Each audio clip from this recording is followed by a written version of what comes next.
I get shit done, I have fun. It's my time and I'm the one. I'm breaking through.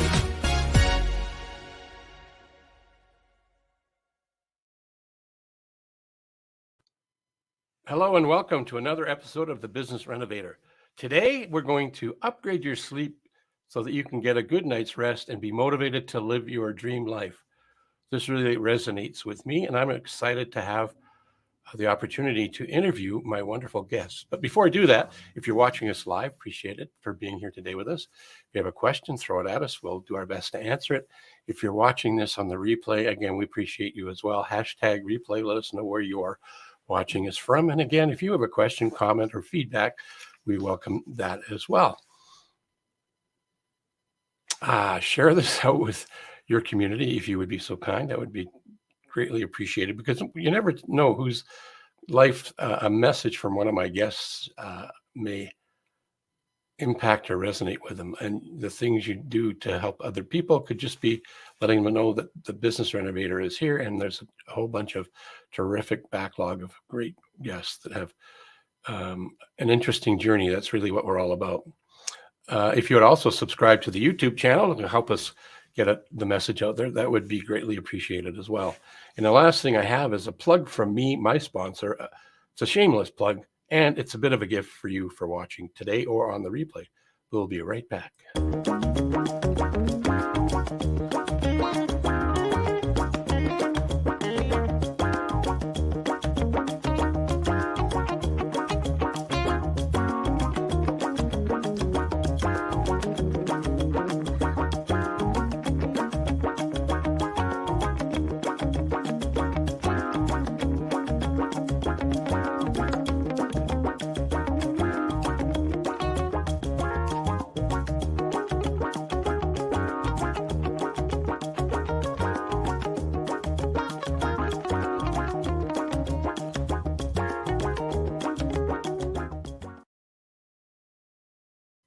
So if you're a business owner, entrepreneur, and would like to check in with yourself as to where your business growth score might be, it's a complimentary gift, no credit card required. And we'll even throw in a 20 to 30-minute conversation with a business coach like myself. And if I'm not the right one to help you, I have a community of global experts that we could introduce you to and have that same question period with a coach. Again, no credit card required. It's easy to connect with me. It's coachphil.ca at the top of the website, right-hand side, looking at the screen. It is right there, a link. Click on it and fill in the blanks. So today, I get to introduce you to somebody who's traveled a road on her own. I'm sure there was people that supported her, but her journey is quite interesting and fascinating to me. It's kind of on the health side. And what we're talking about is upgrading your sleep so that you get a good night's rest and be motivated to live your dream life. So Lana Walsh is a sleep and insomnia expert who is passionate about educating people on how to sleep, how sleep actually impacts life, and how a simple process can conquer your insomnia so you wake up rested and motivated to live your dream life. Now, myself personally, I have been identified as one of the people that has a challenge with that. So I'm looking forward to learning what I'm going to learn from Lana today. So she personally has struggled for decades to sleep through the night. Most nights she would be lying awake in the middle of the night for hours, frustrated and angry that she couldn't sleep. And when the alarm would ring, she'd be so exhausted, she would have to convince herself to get up and go to work and live her life. It sounds like she's speaking for me in a few days. So for 30 years, she's coped with daily exhaustion. And during this time has tried everything from pharmaceuticals to banana peel tea.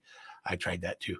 When she finally found a specific process of behavior change, it completely transformed her life. Now she sleeps through the night and wakes up rested, energized, and confident that she will sleep. She's a co-author of Amazon bestseller, Creating Impact, the ultimate guide for purpose-driven entrepreneurs, and founder of Upgrade Your Sleep, a registered CBTI coach. She's going to tell us what that is, and a conscious EFT level 1 to 2 practitioner. EFT, I know what that is. emotional freedom technique. I believe she'll confirm that as well. So instead of listening to me babble, let's bring up the expert who's going to help us live into our potential by having a strategy to sleep better. Good day. Welcome, Lana, and thanks for being here. Thank you so much for having me. I'm excited to chat with you today. We met through networking. Isn't that great? That's right. We did. And networking is, I think, is one of the most fun things to do. Can also be a time suck.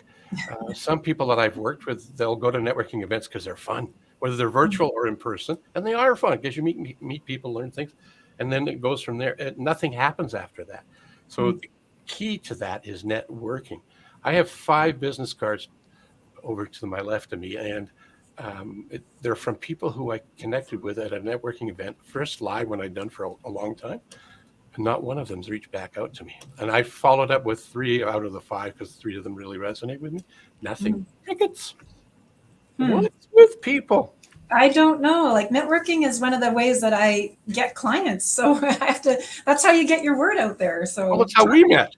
Exactly. And here I'm fortunate to have you on the show so that we can talk about what I just read about you and share some insights and maybe get some questions answered for me personally.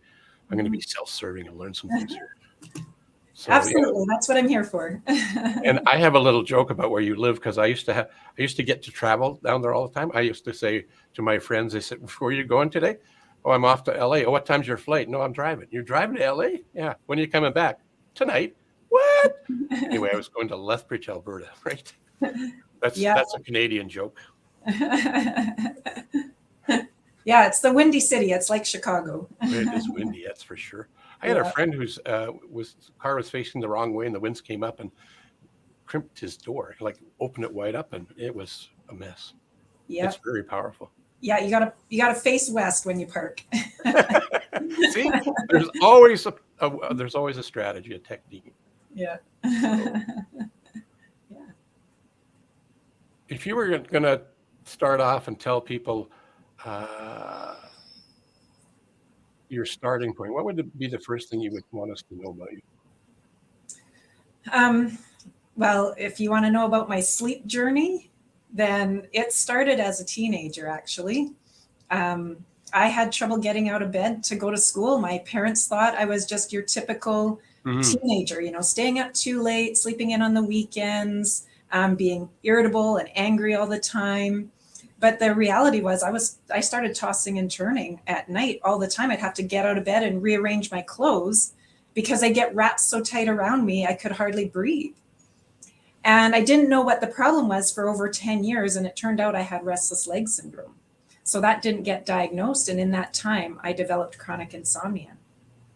One of my worst or best experiences for telling my stories is when I was 21, I was president of my student association, and I got invited to go talk to the Premier of Alberta. Now, you know who this is, Ralph Klein. The Premier at the time was making all of these cutbacks to post-secondary education, and they invited this presidents of the student association to come and give our perspective on the cutbacks. And I remember being in this huge boardroom with like 30 people sitting around the table. And there was all the presidents, there was the premier, the education minister, some other government aides, and the meeting was dragging on in the middle of the afternoon. And I was trying really hard to stay engaged in the conversation, but I couldn't because I was nodding off. I mean, I couldn't stay awake. And really, like, when you yawn in front of somebody, you're really embarrassed. So imagine falling asleep in a meeting with the premier. It was not only embarrassing, but it was also frustrating because here I was to give an opinion, to be engaged in conversation, to take information back to my school, and I couldn't because I was sleeping. Right. And that was when I got my first sleeping pill, 21 years old. That is the beginning of my story.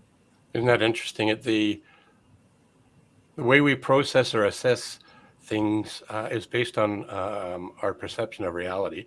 And reality is you're a teenager, you're just being you're up late, you're being lazy, you're not motivated.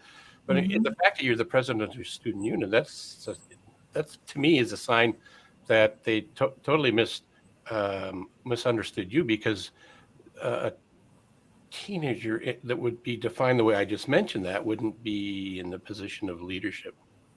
I wouldn't Right. think, right? No, exactly. And I was a 4.0 student, and like throughout my entire life, people called me successful and ambitious. But the whole time it was a struggle every day to get out of bed. It was like you read in my bio, every day I had to force myself basically. You have to get up, you have to go to work, you have to do these things, even though you're exhausted from getting 5 or 6 hours of sleep the night before. And even today, moving, I'm going to come back to your story. I think it's fascinating.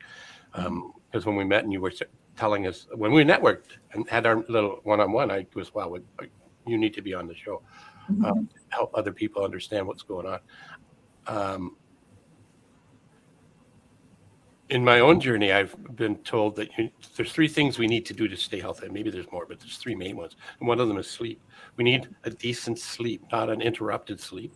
We need to work out, drink, I guess there's 4 things: water and diet. Those 4 things work together to allow us to have the energy to live our life to our full potential. And as I was telling you in the green room before we got on the air, one of my things, what I do is I want to stop under living in my own life, but also help the people that I serve do that.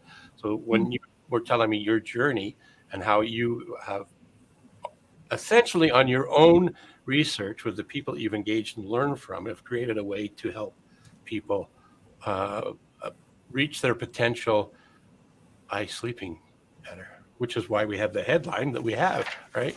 It's about upgrading your sleep so that you get a good night's rest and be motivated to live your dream life. I think that's amazing what you do. Thank you. Yeah, like my journey was I always wanted to get better, to do more, to go up the ladder, but I always knew there was a cap at where I could go. Like every job I had was always a step up the ladder, but I always knew there was a cap. I was never going to get beyond a certain stage because my sleep was causing problems for me at work. I was late just about every day. I had extra sick days. I had lots of days where I couldn't focus and be productive, where I would do nothing all day. I just sat in my chair because I had to be at work. And so I always knew there was going to be a stop point for me. So I was never going to get to where I wanted to go in my life because of my sleep. And not just my professional life, even personally. Like it was always, tomorrow I'll start the exercise program. Tomorrow I'll eat better. Tomorrow I'll do this because tomorrow I'm going to feel better because I'll sleep better tonight. So yeah, there's just, to get to that, live that dream life, to get to where you want to go in life, having a good night's sleep is one of the things that's definitely going to get you there. It's amazing how important sleep is for a healthy life. It affects every area of your life in some way, like whether you wake up moody and irritable and yell at your family, or you get stressed out so easily that you maybe respond to an email without thinking before that response. I know I've typed out a few emails and sent them off and afterwards went, oh crap, I wish I could take that email back. Like it can affect your relationships and so many other areas. Absolutely.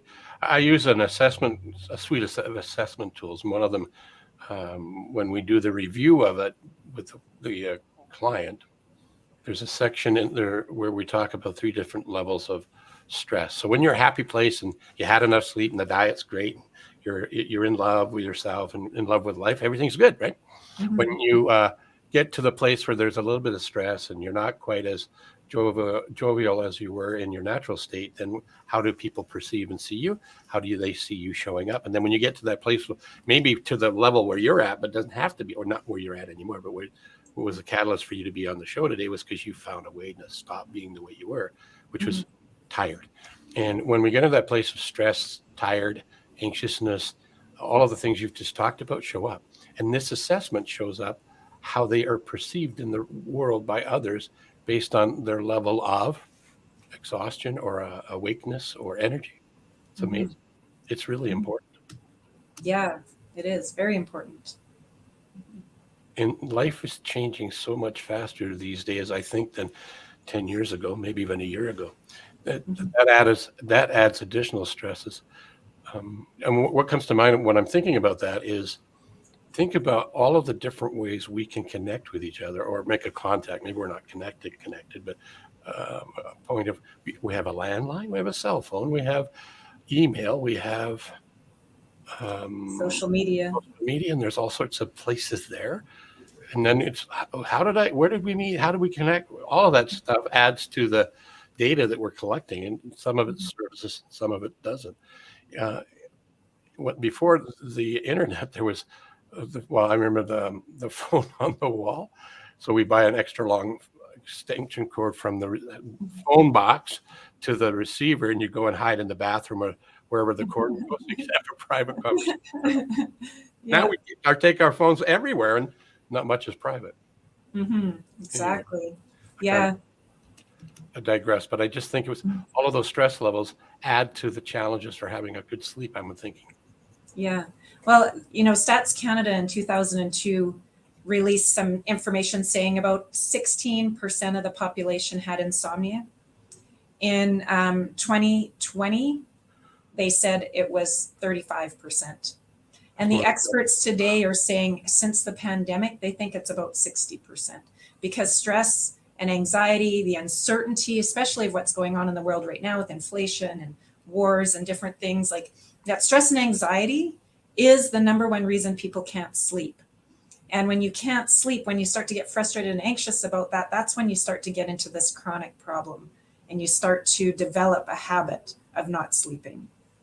And that's where that problem actually really begins and why it's such a challenge for people to change it, despite trying everything that you can read about it. It's because that subconscious brain has started to learn that you just don't sleep at night. And the subconscious doesn't sleep anyway, which is a good thing. It keeps us alive. It looks after all of our organs and breathing and heart, all that kind of stuff. So that's a good thing. But what you're talking about is in addition to all of that work, it's already been charged to do because it's normal. That's what it's here for. We've thrown added things to it, so it's really hyperactive while we're trying to be in a rest place. Is what I'm hearing. Exactly. Yeah, it becomes excuse me, it does become hyperactive.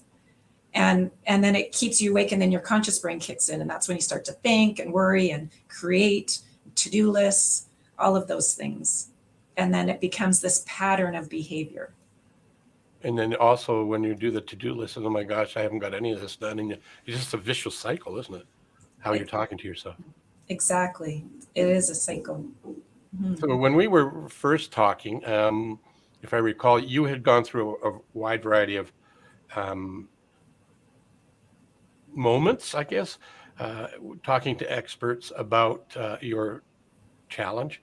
And that's where you learned about what doesn't work, what does work, and I'm not looking for the solution today. If you want a solution, want to know more about how to fix this if you're broken in this area, we'll give you Lana's contact information and where to go afterwards. What I'm curious about is to share with the audience a little bit more about your journey without going into, I think we only have 12 minutes left. Man, this goes.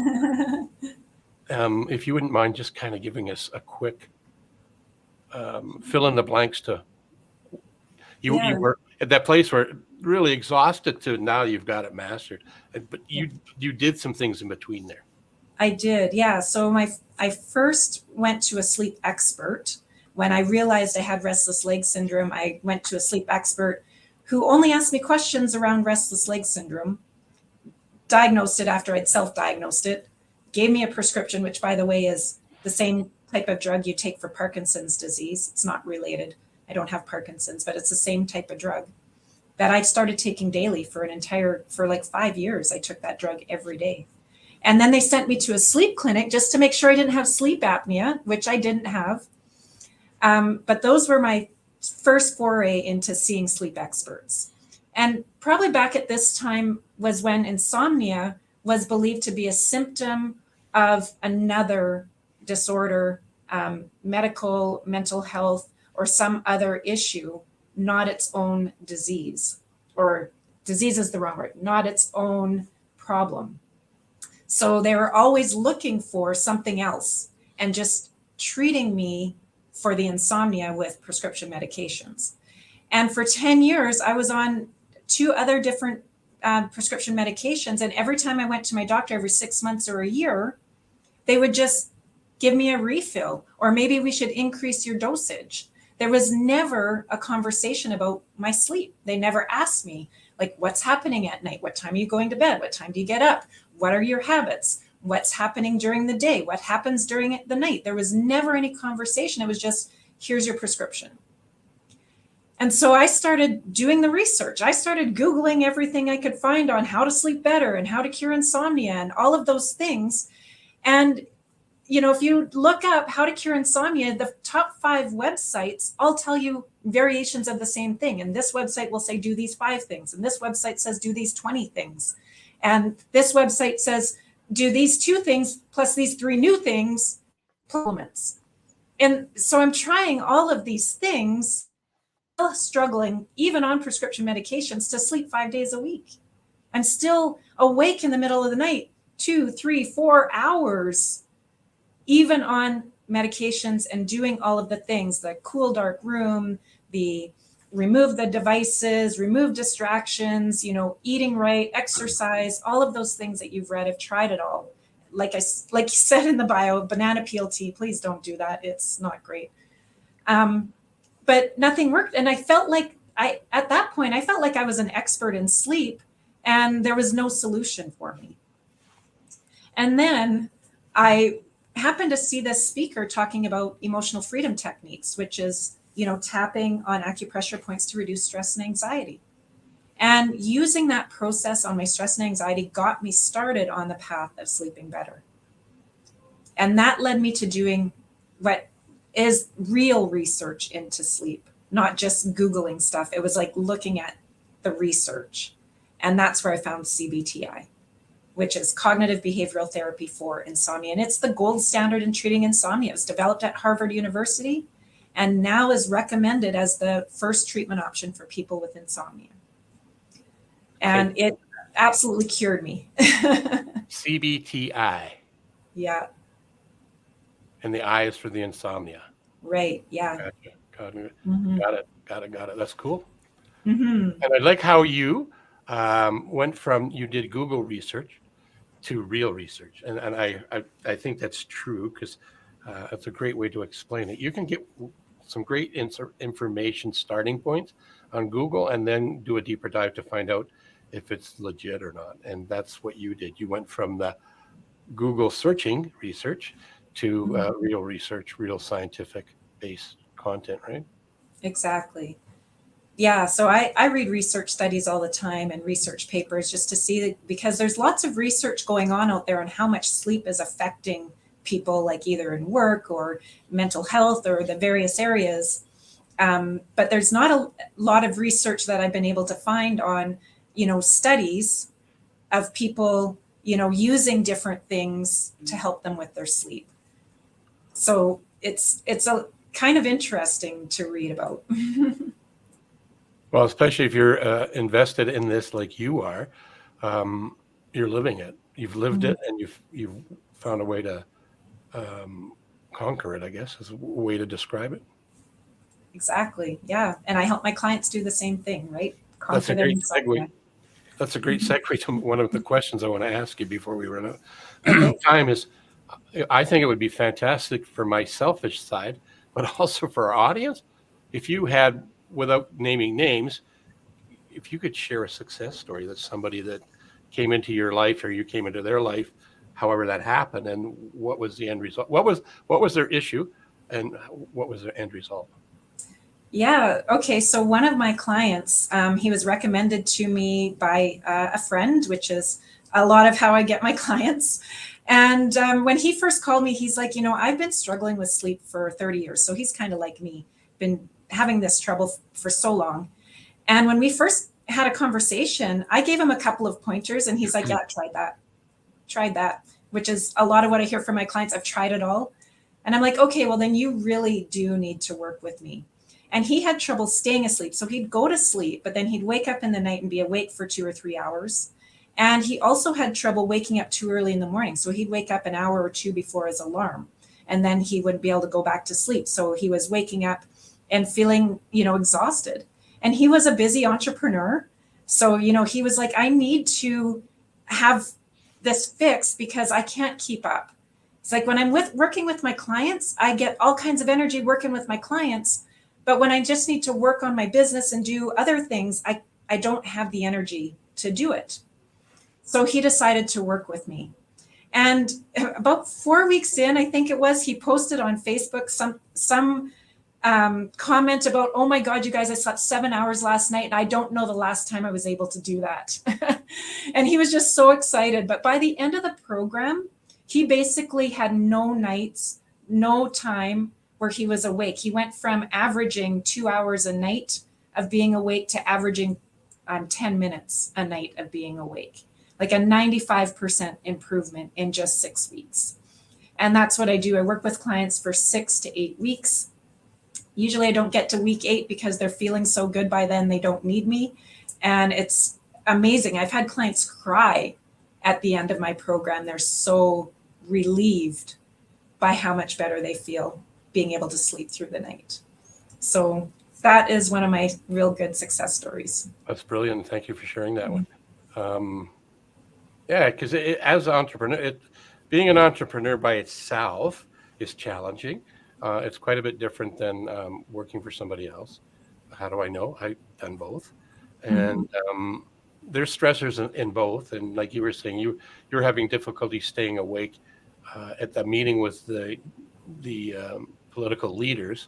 And now you've moved from that to being able to live a life full of energy. And you're sharing that with other people. And you just gave a really good example of how somebody's life has changed because of the challenges you've gone through and taking responsibility to find a way for your own self. Now you're sharing it with other people. They can have that energy. And as an entrepreneur, if we don't have the energy, it's pretty hard to get, as my theme song says, get shit done. So that's why I thought it was really important for you to be on here to get your message out to help 1 or 2 or 3, maybe a whole world of people. But even if it's just one person, here's what you're about, and they reach out to you and figure out how to get their energy back and sleep better, then it's been well worth the time hanging out with you. Besides the fact you're nice to hang out with, that's a bonus. But hearing your story and your journey and what you've done is spectacular, I think, in my opinion. Thank you so much. It's been great chatting with you. Enjoyed the show. I want to share, though, where people can find you, because that's what we're going to do. I just have to find the buttons to push. Here we go. There's this one. I'm going to make it bigger, but it still can't read it. I know. I fixed that. Watch this. So if you've heard this today live, or if you're watching this 5 years from now, or even just 2 weeks from now, this is where you can get a hold of Lana and learn more about what she's doing. Like Rick says right there, conquer insomnia in 8 weeks or less, so you wake up with the energy to live your dream life. That was the purpose of today, was to introduce you to this lovely woman and help you get connected. So if you or somebody you know is challenged with a lack of energy because of a sleep deprivation, I think I'm going to have a conversation with Lana myself. As I just had a pregnant pause there, and what I thought was, I've been tested for sleep apnea, and I'm a winner. I have it, but I don't have a CPAP machine. I tried it, and I get less sleep with that than I do without it, if that makes sense. I'm going to get you back on the airwaves here. Here we go. Yeah. I wrestled with it on my face. And when you do the report, I forget how many times I was stopped breathing, but it was significant. And apparently it's not good for your heart. No, it's not. So I think we'll have a sidebar afterwards. Is there a parting comment that you would like to share with our audience? One idea? One idea is so I like to share this piece with everybody. Everybody's sleep needs, how much sleep you need, is different and genetic. So one thing I want people to know is to not focus so much on how long you're sleeping. I want you to understand if you're waking up not feeling rested, like you still feel tired after sleeping through the whole night, that's a sign that you might not be getting enough sleep. If you're waking up in the night or you have trouble going to sleep or you're having those insomnia symptoms, please, please, please don't just suffer through it. You don't have to suffer through it. I'm here. I would love to chat with you about it. But don't force yourself to suffer through it. It's not worth it. Trust me, because it doesn't just hopefully go away on its own. If you find yourself sleeping in on the weekends, or you have trouble getting up in the morning, you're like me, nodding off during meetings in the afternoon, those are signs that you're not getting enough sleep. So use those signs as opposed to the number of hours that you're getting to determine whether or not you're getting enough sleep. And if you don't think you're getting enough sleep because you're feeling a little bit tired through the day or you're sleeping in on the weekends, try going to bed a half hour earlier and see how that makes you feel. Because what we want is to get the right amount of sleep for each of us individually and not worry about if it's 7 or 8 or 9 hours of sleep. So thank you so much. That's brilliant advice. Thank you for that. And if you're watching it now, you got a gift. And if you're watching it later, you'll get the gift. Mm-hmm. Thank you for being here. Don't go away. We'll be back with you shortly. But again, thanks for being here and sharing a little bit of your story and what you're passionate about. 30 minutes isn't a long time, and to cover everything that you've gone through, you said, what is it, 30 years it took you to you went on a 30-year journey, and 30 minutes doesn't equate to 30 years. We'll be right back with you. In the meantime, wasn't that wonderful? If you didn't learn something about healthier sleeping, you might not have been listening. Not to be mean or harsh, there's a lot of nuggets in there, and I think there's much more that you could learn from Lana. So I would encourage you to check it out if this is resonating for you, or maybe somebody in your family or somebody at your office. Last but not least, I want to bring up something, and this is the you and wonderful represents you, because you are truly unique and truly wonderful. So continue acting like your unique self. Until next time, I'm Coach Phil, and I look forward to seeing you and sharing with you from another guest on the next episode of The Business Renovator. I get shit done, I have fun, it's my time and I'm the one. I'm breaking